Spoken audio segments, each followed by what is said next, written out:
7 degrees for the rest of the year. So those things that don't mind being down to freezing and they're going to still do all right are going to survive really well using this type of crop, or this type of cover right here. It's called remate, and that piece right there is probably about 6 years old. So it lasts a long time. That's a great question. So the question was, do you take it on and off when the sun comes out? You don't need to. Okay? So this will allow enough light through it. It will allow moisture through it. You can leave it right on top. Now it does take out some of the sunlight, but not enough to stop things from growing. But it will slow them down a little bit. So it would be nice if you took them off during the day and then put it back on. How do you spell it? Remate. That's the brand name, R-E-M-A-Y. So row cover is probably what you're looking for. At Steve Reagan, you can get it cheap. You can buy it everywhere else. They call it frost blankets. They sell it in squares for a lot of money. So if you really want to buy that, come to my house and I'll cut it off of my roll and sell it to you for the same price.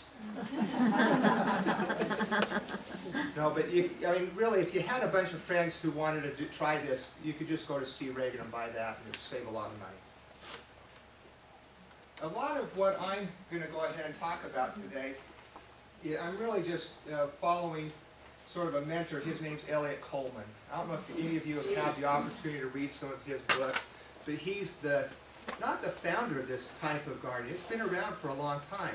I mean, we've had people way back in France hundreds of years ago using glass containers to grow vegetables. But with plastic coming out, back in the 50s, people started doing this. It just was such a new type of idea. It really didn't catch on until fairly recently. So these books are all written since 2000. And it's now sort of the hip thing is to try to grow vegetables this way. So you'll see him more often. But he has a nice step-by-step guide how to do this, what type of crops work. And so this is a nice thing to check out at the library or find someplace else. What was the name again? Elliott Coleman. And this book, the one I like particularly, is called the Winter Harvest Handbook. The other one's called the Four Season Harvest. This right here is the plastic. Yes? Is that picture the remainder over your box there, or that top picture? It is. Is it, it's not laying on the soil then? Boy, great question again. No, it's not. When that plant touches the remay, it has, where it touches, it can freeze. But also, it sort of ruins the growth pattern. It doesn't want to touch it. So when you're doing this at all possible, I've just built some wire hoops that go on the inside, and then I lay that over the top. And that makes it so it still protects what I'm growing, but gives plenty of room for the crop underneath not to touch it and keep growing. This right here is the plastic. There's all kinds of plastic out there. You can buy expensive greenhouse plastic that's UV resistant. But this right here is from a roofing supply company. I'll give you the address up here in a minute. It's called Harrington and Company. And this is just reinforced 6mm plastic. And this again is probably 6, 7 years old. I take it down in the summer so I don't leave it up in the hardest part of the day. But I mean, that's not yellowed, it's not deteriorated, and it's pretty hard to go ahead and rip holes in. Go ahead and pass that around too. And that's what you put over the top of the PVC pipes? That's correct. Is you guys doing okay with the holes? Are you putting holes in it as you're attaching it? We're going to go through in detail at the end exactly how I put this together. One of the other things that's interesting to know, here's February 17th. Here's our lettuce. This lettuce right here came in through transplants. So I grew this down at the Thanksgiving Point greenhouse. But all these parts right here, the same day I transplanted, I seeded this right here. And this is arugula, and this is mizuna. So on February 7th, I seeded it. And that's already at how fast it's germinated. On Saturday, I've got some people coming over for a greenhouse tour. You're all invited if you'd like to come at 9 to 12 and you can see the greenhouse. But I did plant last week some mizuna and arugula, so we'll see if it's actually germinating in a week's time if it's up. But so that's interesting to know just how well you can actually get something growing from seed, and that's in February. Pretty early. Next slide. Yes, Where is the tour at? excuse me? Where is this greenhouse tour at? It's at Based our on house, point, or- just at our house. It's on 9443 South Chavez, which is 10th West. On March 5th, here's what the greenhouse looked like. So this is 2 weeks later about, maybe 3 weeks later. There's the greens. We're now eating plenty of lettuce out of our greenhouse.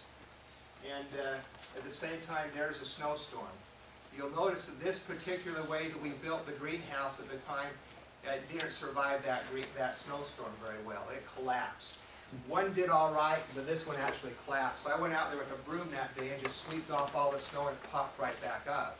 So there's no damage or anything, but still that's sort of a headache. You don't want to collapse it on you like that. So we've done a few things to show you a little bit better design. One other thing that's sort of fun about growing greens, and I'm not sure how many people do this, but these are oak leaf lettuces, there's spinach in there. It's a mix of a whole bunch of different types of seeds. And usually those Asian varieties are a little bit spicier. Arugula, these have a little bit of snap to them. I like them. There's a lot of good flavor. Oil and vinaigrette then is a great dressing because they have enough flavor on their own. But the way we harvest them is called a cut and come again type method. So when they're baby green size, you just take a sharp knife and cut them off right at the bottom at about 1/4 inch above. And you can get 3 to 4 harvests of your greens that way. So you don't have to let your lettuce grow until it's full size. Just go ahead and cut it off, put it back in the house. When you come back out in a week or two, it's grown up again and you can cut it again.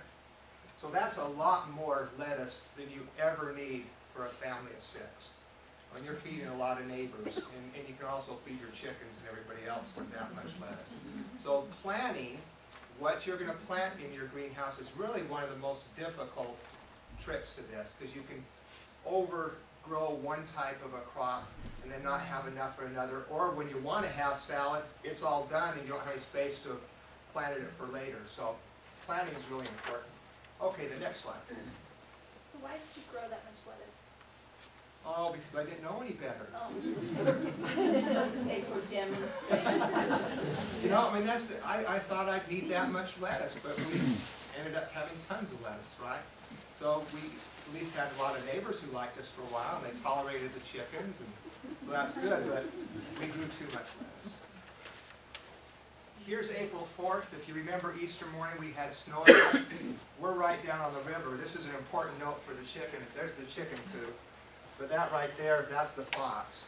So I mean, the fox comes in on a fairly regular basis just to see what's in food storage, back there in the coop, and plans for another day to get some dinner. But you do have to worry quite a bit when we talk about our animals outside, about all the different wildlife we have here. But there's the greenhouses. You see they did all right. This one's still a little wimpy, and the snow's sort of bowing it in a bit. But by this time on April 4th, we were eating lots of different vegetables. We had beets, we had turnips, we had our radishes, all came from seed, and again, still eating lettuce, okay? And April 4th, what are most of us growing at that time? Probably just about nothing. You might have peas in, right? You maybe got your peas in and maybe got your potatoes in. Let's go to the next slide. So here's April 20th. One of the things that's important as you start playing with growing things year-round is selecting the right type of vegetables. There are some vegetables that are going to do a lot better in that cold time of the year with the less light than others will do. This, for example, is not the red top turnip, the purple top turnip that you're used to. This is a nice white turnip. It's a Japanese variety called hakurei and hakurei turnip, and it's a great one for both a golf ball sized turnip. It's very mild, so you can eat it raw, and the greens are very good in your salad. And so that's a great turnip. It's up in about 35 days in the winter. So from seed to the time you're getting your golf ball size is almost the same as radishes. Okay, it might be a little bit longer than that, but that's about right. Do those taste like radishes too? The turnips? No, it has a turnip flavor. The turnips we had